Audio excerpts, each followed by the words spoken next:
हे मराठीच्या पेपरामध्ये काय लिहिलंयस? काय राष्ट्रीय पक्षी कोण? तुला नाही माहिती? मला माहिती, मला माहितीये राष्ट्रीय पक्षी मोर आहे. हे काय लिहिलंयस? काय लिहिलंयस? राष्ट्रीय पक्षी कोंबडी.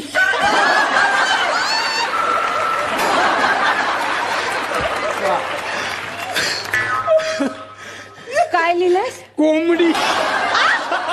कोंबडी राष्ट्रीय पक्षी